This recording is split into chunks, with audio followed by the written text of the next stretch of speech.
Hello everyone, welcome back to my channel. और आज के वीडियो में मैं करने वाली हूँ The Last Kingdom season 1 episode 8 यानी लास्ट एपिसोड का एक्सप्लेनेशन। और इससे पहले के वीडियोस अगर आप लोगों ने नहीं देखे हैं तो प्लीज़ आप उन सबको पहले देख लें। डिस्क्रिप्शन बॉक्स में आपको लिंक्स मिल जाएंगे। और अगर आप लोगों ने अभी तक मेरा चैनल सब्सक्राइब नहीं किया है तो चैनल को सब्सक्राइब कर दें और वीडियो को भी लाइक कर दीजिएगा। तो चलिए देरी ना करते हुए स्टार्ट करते हैं आज का एपिसोड। किंग अल्फ्रेड आने वाले युद्ध के लिए अपने लोगों के साथ रणनीति तय कर रहे हैं। वुल्फेयर का मानना है कि किंग अल्फ्रेड को कुछ दिनों के लिए फ्रैंकिया चले जाना चाहिए, वहां राजा सुरक्षित रहेंगे। लेकिन किंग अल्फ्रेड इस मुसीबत के समय इंग्लैंड को अकेला नहीं छोड़ना चाहते हैं। वो उटरेड के रणनीति को फॉलो करके ही आगे का युद्ध करना चाहते हैं। उटरेड राजा को सलाह देता है कि आपको इंग्लैंड के अलग अलग राज्यों से मदद बुलानी चाहिए ताकि एक बड़ी सेना इकट्ठा हो सके। और अभी सबसे बड़ी सेना यंग ओडा के पास है, तो हमें सबसे पहले यंग ओडा के पास जाना चाहिए। मीटिंग खत्म हो जाने के बाद किंग अल्फ्रेड अपनी बीवी एल्सविथ के पास आते हैं और उसे समझाते हुए कहते हैं कि तुम बच्चों को लेकर फ्रैंकिया चले जाओ। फ्रैंकिया में तुम लोग सुरक्षित रहोगे। इंग्लैंड को मेरी यहाँ ज़रूरत है और तुम्हारा सबसे बड़ा कर्तव्य अभी बच्चों की रक्षा करना है। वुल्फियर को उटरेड की रणनीति पर शक है। उसे लगता है कि डेंस जैसे मजबूत और बड़ी सेना पर अभी अटैक करना बहुत जल्दबाजी होगा, लेकिन उटरेड को पूरा विश्वास है। गुथरूम एथेलवल्ड से राजा एल्फ्रेड के बारे में जानकारी इकट्ठा करने की कोशिश करता है। एथेलवल्ड गुथरूम को बताता है कि किंग अल्फ्रेड एक धार्मिक राजा है। वो भगवान पर बहुत ज़्यादा विश्वास करता है और वहीं से उसको शक्ति मिलती है और इसीलिए वो एक सफल राजा है। गुथरूम एथेलवल्ड के सामने एक प्रस्ताव रखता है। वो एथेलवल्ड को एक डेंस की चाकू देता है जो काफ़ी धारदार होती है। वो कहता है, इस चाकू से तुम किंग अल्फ्रेड को मार डालो और मैं तुम्हें वेसेक्स का राजा बना दूंगा। प्लान के अकॉर्डिंग किंग अल्फ्रेड और बाकी के लोग नाव में सवार होकर नदी के पार जाने लगते हैं। उन्हें छुप छुप कर जाना होगा क्योंकि चारों तरफ डेंस फैले हुए हैं। वुल्फियर को पहले ही कह दिया गया था कि वो नदी के पार पहुंचकर बाकी सभी का इंतजार करे, लेकिन नदी के पार उन्हें बस एक सोल्जर मिलता है जिसका नाम हेलिग होता है। हेलिग से पूछने पर वो बताता है कि वुल्फियर बिना बताए कहीं गायब हो गए हैं। इन्हें समझ में आ जाता है कि वुल्फियर ने धोखा दे दिया है। वुल्फियर को लग रहा था कि वो हारने वाले टीम की तरफ से है, इसीलिए वो भाग गया। अब उन्हें ओडा के महल तक जाना है, लेकिन रास्ता सुरक्षित नहीं है। ये लोग डिसाइड करते हैं कि ये सभी उटरेड के गांव के तरफ से होकर जाएंगे। वो सबसे सेफेस्ट रास्ता है। आगे बढ़ते हुए ये लोग पहुंचते हैं उटरेड के गांव, जहां सब कुछ बिखरा पड़ा हुआ था। चारों तरफ लाशें पड़ी हुई थी, सब कुछ टूटा फूटा था, जैसे डेंस ने यहां अटैक किया हो। उटरेड अपने घर की तरफ जाता है। वो मिल्ड्रिथ और अपने बच्चे को ढूंढ रहा होता है, लेकिन घर में और पूरे गाँव में ही कोई भी नहीं होता है। उसे घर के पीछे एक कब्र दिखता है। उसके मन में कुछ बुरे होने की आशंका आ जाती है। वो अपने हाथों से ही उस कब्र को खोदना शुरू कर देता है। कब्र के अंदर से एक छोटे बच्चे की लाश निकलती है। ये उटरेड के बेटे की लाश है। उटरेड बहुत रोना स्टार्ट कर देता है। डेंस के अटैक के दौरान उसकी डेथ हो गई होगी और मिल्ड्रिथ ने उसे यहाँ दफना दिया होगा। इसल्ट आकर उसे समझाती है, दिलासा देती है। राजा डिसाइड करते हैं कि रात वहीं बिताई जाएगी और अगले दिन सुबह सब निकलेंगे। राजा पत्र लिखना शुरू करते हैं। ये पत्र सारे राजाओं को भेजी जाएगी मदद के लिए। इसल्ट काफी परेशान है और गिल्ट में भी है। उसे पता है कि राजा के बेटे को बचाने के लिए उसने जो रिचुअल परफॉर्म किया था उसमें एक दूसरे बच्चे की बलि चढ़नी थी और वो बच्चा उटरेड का ही बेटा है। उसे फ्यूचर देखने की ताकत है और वो चीज़ें भी देख सकती है जो बाकी लोग नहीं देख सकते। उसे दिख रहा है कि भविष्य में बहुत कुछ बुरा होने वाला है और वो थक चुकी है फ्यूचर देखकर। वो चाहती है कि उसके पावर सब चले जाएं। इसीलिए वो उटरेड के साथ इंटीमेट हो जाती है ताकि उसके पावर धीरे धीरे ख़त्म हो जाए। दूसरी तरफ ओडा के महल में ओडा अभी भी पूरी तरह से स्वस्थ नहीं हुआ है। आप लोगों को याद होगा कि क्यूनाइट के युद्ध में ओडा गंभीर रूप से घायल हो गया था। अभी वो अपने महल में है और उसकी सेवा मिल्ड्रिथ कर रही है। मिल्ड्रिथ को हम एक नन के रूप में देखते हैं। उसने उटरेड को छोड़ दिया और बच्चे के मर जाने के बाद वो नन बन गई है। ओडा उसे देखकर काफ़ी दुखी होता है। वह उसे अपने बेटी की तरह मानता है। वो अपनी सुंदर बेटी को नन के रूप में देखकर अंदर से काफ़ी टूटा हुआ है। दूसरी तरफ यंग ओडा स्कोर्पा के साथ, जो कि एक डेन है, संधि करता है वो उसे अपने घर पर दावत के लिए बुलाता है। उसे लगता है कि डेंस की अटैक में अल्फ्रेड मारा जा चुका है। इसेल्ट ऊट्रेड से कहती है कि स्कोर्पा ने कॉर्नवालम में उसके कान में कुछ कहा था। उस टाइम पे तो ऊट्रेड को उसने नहीं बताया था, लेकिन आज सही समय आ गया है कि वो ऊट्रेड को बता दे। वो बताती है कि स्कोर्पा ने उसके कान में कहा था कि तुम्हारी बहन थीरा आज भी जिंदा है। वो किसी स्वयं नाम के डेन के पास बंदी है। आप लोगों को याद होगा कि ऊट्रेड और रैगनर की एक बहन है जिसे फर्स्ट एपिसोड में दिखाया गया था, जिसका नाम थीरा था। उसे स्वयं ने किडनैप करके अपने पास रखा था। वो आज भी जिंदा है। अगले दिन सुबह सभी तैयार हैं आगे बढ़ने के लिए। राजा के पास एक स्पेशल मिशन है। वो हेलिग, हिल्ड और ब्रदर एसर से रिक्वेस्ट करते हैं कि उन्होंने जो भी पत्र लिखे थे अलग अलग राजाओं के लिए, वो सारे पत्र लेकर उन राज्यों में अलग अलग दिशा में जाएं। उस पत्र में उन्होंने मदद मांगी है उनसे और एक निर्धारित समय पर सेना लेकर पहुंचने की आग्रह की है। तीनों के तीनों अलग दिशा में पत्र लेकर निकल जाते हैं। एक लंबे सफर के बाद ये सारे लोग ओडा महल पहुंच जाते हैं। ऊट्रेड राजा से रिक्वेस्ट करता है कि आपको बाहर ही रुकना चाहिए, आपका अंदर जाना सही नहीं होगा। मैं और एल्फ्रिज अंदर जाते हैं। राजा इस बात के लिए मान जाते हैं और वो बेओका और इसेल्ट के साथ बाहर रुकते हैं। लेकिन उनके मन के अंदर काफ़ी चीज़ें चल रही थी। उन्हें वहाँ बाहर रुकना सही नहीं लगता है। बेओका के बार बार मना करने के बाद भी वो अपने चेहरे को हुडी से ढकते हैं और पीछे पीछे चुपचाप ओडा के महल के अंदर चले जाते हैं। ओडा महल के अंदर मिल्ड्रेथ ओडा के साथ बैठी हुई है। वहाँ पर दावत की तैयारियाँ चल रही है। यंग ओडा ने स्कोर्पा के साथ में संधि कर ली है और उसे आज डिनर पर इनवाइट किया है। एथलवर्ल्ड भी वहीं पहुंचा हुआ है। तभी यंग ओडा को खबर दी जाती है कि लियोफ्रिज और ऊट्रेड वहां आया है। ऊट्रेड के बारे में सुनकर मिल्ड्रेथ वहां से उठकर चली जाती है। तभी लियोफ्रिज और ऊट्रेड अंदर आते हैं। लियोफ्रिज यंग ओडा को राजा का संदेश सुनाता है, लेकिन पहले तो यंग ओडा राजा के जिंदा होने की बात को ही नहीं मानता। उसके बाद वो कहता है कि अगर राजा जिंदा भी हैं तो मैं उन्हें राजा नहीं मानता हूँ, वो एक भगोड़े हैं। ऊट्रेड यंग ओडा से कहता है कि क्या स्कोर्पा ने तुम्हें राजा बनाने का वादा किया है। यंग ओडा कुछ जवाब तो नहीं देता। वो लियोफ्रिज से कहता है कि तुम अभी भी मेरे आदमी हो और मैं तुम्हें आदेश देता हूँ तुम ऊट्रेड को यहीं पर मार डालो। लेकिन लियोफ्रिज ये आदेश मानने से मना कर देता है। ऊट्रेड कहता है कि मैं राजा का संदेश लेकर आया हूँ, मैं एक दूत हूँ।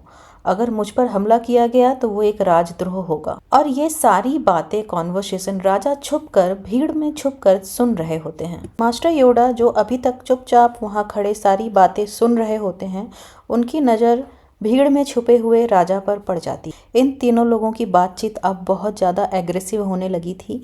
यंग ओडा कॉन्टिन्यूअस लियोफ्रिज पर प्रेशर बनाया जा रहा था कि वो ऊट्रेड को मार डाले। तभी मास्टर योडा अपने कमरबंद से एक चाकू निकालते हैं और धीरे से आगे बढ़कर अपने बेटे के पेट में चाकू घुसा देते हैं। ये सबके लिए बहुत ज़्यादा शॉकिंग था। यंग ओडा मरने से पहले ये जान भी नहीं पाया कि उसके खुद के पिता ने उसे क्यों मार डाला।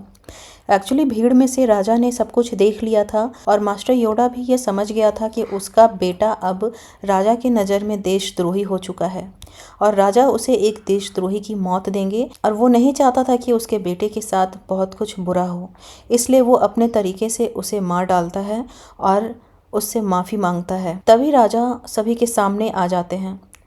मास्टर योडा राजा से रिक्वेस्ट करते हैं कि वो उसके बेटे को माफ़ कर दे, लेकिन किंग अल्फ्रेड यंग ओडा को माफ़ करने से मना कर देते हैं। किंग अल्फ्रेड मास्टर योडा को सेना तैयार करने के आदेश देते हैं और वहाँ जितने लोग खड़े थे उन सभी को राजा अल्फ्रेड कहते हैं कि आप लोगों में से 20 लोग 20 घुड़सवार पूरे हथियार के साथ पूरे वेसेक्स में घूमेंगे और सभी को ये बताएंगे कि वेसेक्स का राजा किंग अल्फ्रेड है।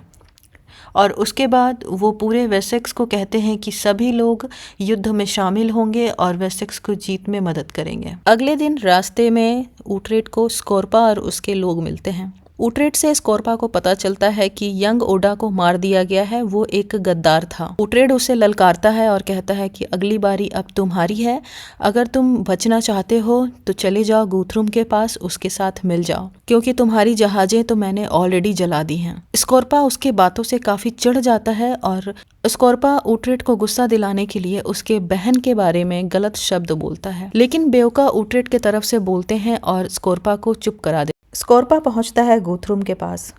वो गुथरुम को सलाह देता है कि हमें जल्दी से जल्दी अटैक करने की तैयारी करनी चाहिए। हम जितना लेट करेंगे उनकी सेना उतनी बड़ी होती जाएगी। रैगनर भी इस बात से सहमत है। अल्फ्रेड, ऊटरेड, बेओका, एसल्ट और मास्टर योडा की पूरी सेना, ये सारे लोग आगे बढ़ते हैं और पहुंचते हैं एग्बर्ट स्टोन के पास। ये वो जगह है जहां राजा ने अपने पत्र के द्वारा बाकी सेना मदद के लिए बुलाई थी। राजा अकेले आगे बढ़ते हैं ये देखने कि उनके पत्र का क्या नतीजा निकला है। पीछे से ऊटरेड भी राजा के पास पहुंचता है। राजा और ऊटरेड दोनों ही देखते हैं कि एक इंसान भी अभी तक नहीं आया है, यानी कि किसी की मदद अभी तक नहीं पहुंची है। राजा काफ़ी निराश हो जाते हैं। उनको लगता है कि कोई भी मदद के लिए नहीं आएगा, लेकिन ऊटरेड उन्हें सलाह देता है कि हमें कुछ दिन यहाँ इंतज़ार करना चाहिए।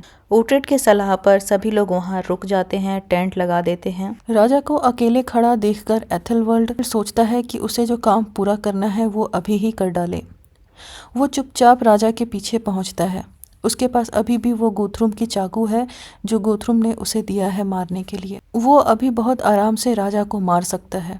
राजा के आसपास कोई भी नहीं है और पीछे से वो हमला कर सकता है, लेकिन अचानक उसका मन बदल जाता है और वो चाकू वापस अपने म्यान में रख लेता है। एथेलवल्ड राजा के पास पहुंच जाता है और उनसे बातें करने लगता है। राजा अल्फ्रेड एथेलवल्ड से पूछते हैं कि क्या उसे सामने कुछ दिख रहा है, लेकिन एथेलवल्ड कहता है कि उसे कुछ भी नज़र नहीं आ रहा है। लेकिन राजा अल्फ्रेड को दिख गया था कि सामने से सेना आ रही है। धीरे धीरे चारों दिशाओं से बहुत सारी सेना उनकी मदद के लिए आ जाती है। राजा अल्फ्रेड बहुत खुश हो जाते हैं। फाइनली सारे राज्यों ने मदद के लिए अपनी सेना भेज दी है। फाइनली युद्ध का दिन आ जाता है। पूरी सेना तैयार है युद्ध के लिए और राजा अपनी सेना का मनोबल बढ़ा रहे हैं। इसल्ट ऊटरेड को युद्ध के लिए ढेर सारी बेस्ट विशेस देती है। ऊटरेड आगे बढ़ जाता है युद्ध के लिए। इसल्ट के चेहरे पर एक डर का भाव है। उसे आशंका है कि कुछ तो बुरा होने वाला है। दोनों तरफ की सेनाएं युद्ध के लिए पूरी तरह से तैयार है और धीरे धीरे आगे बढ़ती हैं। वुल्फेयर डेंस की तरफ से लड़ रहा है। उसने गद्दारी की है। लियोफ्रिज वुल्फेयर को देखकर उसे गालियां देता है। किंग अल्फ्रेड की सेना ने शील्ड बना ली है। लाइन में सबसे आगे ऊटरेड और उसके साथ एथेलवल्ड भी है। वो काफ़ी डरा हुआ है लेकिन युद्ध में शामिल है। सबसे पहले वुल्फेयर को मार दिया जाता है। काफ़ी लोग मरते हैं। तभी एक कुल्हाड़ी लियोफ्रिज के गले पर आकर लगता है। बहुत सारा खून निकलता है और लियोफ्रिज मारा जाता है। एल्फ्रेड की सेना डेंस की सेना पर काफ़ी भारी पड़ रही थी। स्कोर्पा इस बात से काफ़ी ज़्यादा गुस्से में था। वो बौखलाहट में अपने कुछ लोगों को लेता है और कैंप की तरफ जहां औरतें, बच्चे और पादरी होते हैं वहां पहुंचकर सबको मारने लगता है। उसकी मेन टारगेट इसल्ट होती है। डेंस के काफ़ी लोग मारे जा चुके थे। तभी स्कोर्पा वहां पहुंचता है और ऊटरेड को ललकारता है। वो ऊटरेड से कहता है कि मैं तुम्हारे लिए एक सरप्राइज़ लेकर आया हूँ, बाहर आओ। उसने इसल्ट को मार दिया था और उसका कटा हुआ सर लेकर ऊटरेड को दिखाने आया था। ऊटरेड जैसे ही इसल्ट का कटा हुआ सर दिखता है वो बिल्कुल पागल सा हो जाता है। वो चीखता हुआ सुरक्षा दीवार तोड़ देता है और बाहर निकल आता है। डेंस की सुरक्षा दीवार पर चढ़ जाता है और दूसरी तरफ कूद जाता है। वो अकेले ही सारे लोगों को मारने लगता है। ऊटरेड का ऐसा रूप देखकर स्कोर्पा वहां से भागने लगता है। फादर बेओका एक भाला ऊटरेड की तरफ फेंकते हैं। ऊटरेड उस भाले को पकड़कर स्कोर्पा पे चलाता है और स्कोर्पा वहीं मारा जाता है। सुरक्षा दीवार टूट जाती है और सभी ओपन फाइट करने लगते हैं। ऊटरेड अभी भी भाले को स्कोर्पा के अंदर दबाए जा रहा है जब तक कि स्कोर्पा पूरी तरह से नहीं मर जाता। ये करके ही वो अपने गुस्से को शांत करने की कोशिश करता है। डेंस की सेना हार रही है। रैगनर गुथरुम के पास आता है और आगे बढ़ने का आदेश मांगता है, लेकिन गुथरुम शांत है। वो अब आगे युद्ध नहीं करना चाहता। वो रैगनर से कहता है कि आज किंग अल्फ्रेड का गॉड उसके साथ है और हम उससे जीत नहीं सकते हैं। हिल्ड एक नन होते हुए भी उसने अकेले ही कई डेंस को मार डाला। रैगनर जो कि लड़ाई लड़ रहा होता है, अचानक एक सोल्जर उस पर अटैक करता है। रैगनर मरने ही वाला होता है, लेकिन ऊटरेड वहां पहुंच जाता है और रैगनर को बचा लेता है। ऊटरेड भले ही सैक्सन्स की तरफ से लड़ रहा हो, लेकिन रैगनर को वो अपना सच्चा भाई मानता है। राजा भी फाइनली युद्ध में कूद पड़ते हैं और जीत की खुशी उनके चेहरे पर दिख रही होती है। ऊटरेड लियोफ्रिज के पास पहुंचता है। वो अब मर चुका है। लियोफ्रिज उसका काफ़ी अच्छा दोस्त था और आज के युद्ध में उसने अपने जीवन के 2 इम्पोर्टेंट लोगों को खो दिया है। वो उसको पूरे सम्मान के साथ अंतिम विदाई देना चाहता है। वो कहता है कि लियोफ्रिज को एक एल्डरमैन की तरह विदाई मिलनी चाहिए। फादर बेओका ऊट्रेड को सांत्वना देते हैं और उससे कहते हैं कि आज मुझे तुम पर काफ़ी गर्व है। आज तुम फाइनली वो इंसान बन गए हो जैसा मैं तुम्हें बनता हुआ देखना चाहता था। इसल्ट एक डेन थी, इसलिए ऊट्रेड उसे एक डेन की तरह ही विदाई देना चाहता था। इसलिए उसे दफनाया नहीं जाता बल्कि उसकी चिता जलाई जाती है। उसके सम्मान में किंग अल्फ्रेड भी उसकी अंतिम विदाई में शामिल होते हैं। ये जीत दिलाने के लिए ऊट्रेड ने जो कुछ भी किया उससे राजा काफ़ी खुश है। राजा कहते हैं कि मेरे साथ साथ पूरा वेसेक्स तुम्हारा ऋणी है। युद्ध समाप्त हो जाने के बाद बहुत सारे डेन्स को हॉस्टेज बनाकर रखा गया है, जिसमें यंग रैगनर और ब्रीडा भी शामिल है। यंग रैगनर ऊट्रेड से एक भाई की तरह मिलता है, लेकिन ब्रीडा ऊट्रेड से नाराज है। वो अपना मुंह फेर लेती है। गुथरुम खुशी खुशी अपनी इच्छा से ईसाई धर्म अपना लेता है। पहले के एक एपिसोड में एक संधि के दौरान गुथरुम ने किंग एल्फ्रेड से ये वादा किया था कि वो कभी भी अगर उससे युद्ध हारेगा तो वो ईसाई धर्म अपना लेगा, और आज उसने अपना वादा पूरा कर दिया है। फादर बेओका ने किंग अल्फ्रेड और राज्य के इम्पोर्टेंट लोगों के सामने गुथरुम का बैप्टिज्म किया। ऊट्रेड हिल्ड और हेलिक के साथ नॉर्थम्ब्रिया की तरफ नॉर्थ दिशा में बढ़ जाता है और इसी के साथ समाप्त हो जाता है ये एपिसोड और इसी एपिसोड के साथ ये सीज़न। तो आपको ये वीडियो कैसा लगा? अगर कहीं कुछ छूट गया हो, कहीं कुछ गलती हो गई हो तो प्लीज़ कमेंट बॉक्स में ज़रूर बताइएगा और चैनल को सब्सक्राइब करना और वीडियो को लाइक करना नहीं भूलिएगा। बहुत जल्दी मैं सीज़न 2 के एपिसोड 1 के साथ मिलती हूँ। Till then bye.